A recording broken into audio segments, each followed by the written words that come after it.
Good morning. This is Father Stephen Kelly from St. John's Church in Detroit.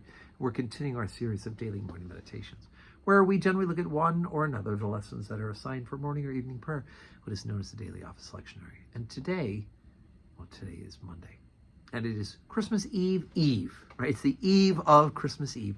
It's the 23rd of December, and so we still have lessons assigned for the fourth Sunday of Advent and the week following, but things will begin to change tomorrow with lessons assigned for Christmas Eve, and then of course Christmas Day, and then through the great week with the St. Stephen's Day, St. John's Day, Holy Innocents, St. Thomas Becket. I mean, we've got all sorts of feast days coming up in addition to Christmas, but of course right now even though we're laser focusing on Christmas as Christmas Eve, well, we're not done looking at the other part of Advent, which is the end of time. And the book of the Revelation, of course, helps us to understand a bit what's coming. So Revelation 20, verses 7 through 15. And when the 1,000 years were expired, Satan shall be loosed out of his prison, and shall go to deceive the nations which are at the four quarters of the earth, Gog and Magog, to enter them together to battle, the number of whom is of the sand of the sea. And when they went up to the breadth of the earth, and compassed the camp of the saints about, and the beloved city, and fire came down from God out of heaven and devoured them.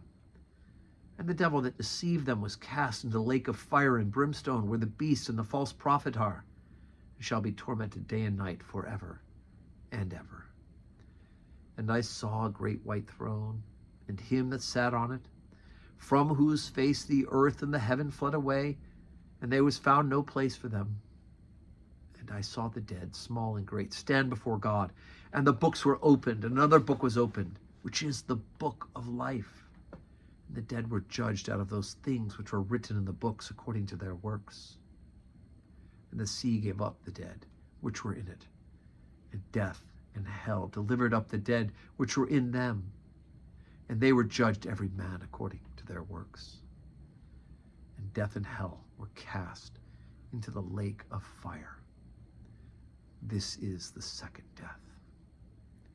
And whosoever was not found written in the book of life was cast into the lake of fire.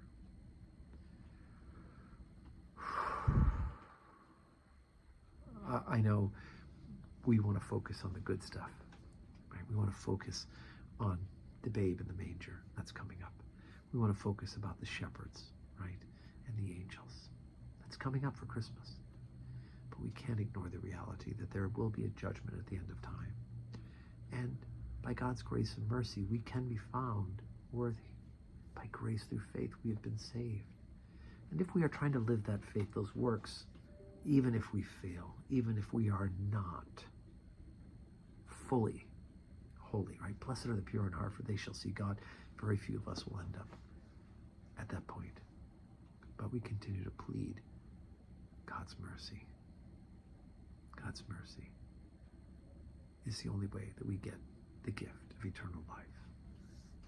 So, sorry to be kind of a bit of a downer on the eve of Christmas Eve. But if by grace through faith we are saved and we are trying to live that life, then as terrifying as this all sounds, the end result is the good news of eternal life with Jesus Christ. May it be so for us. So today we do have Holy Communion at 12:15, evening prayer at 4 o'clock. So come and worship with us. If not, watch us on the live stream and pray with us. And may God grant to us a Monday that is full of blessings.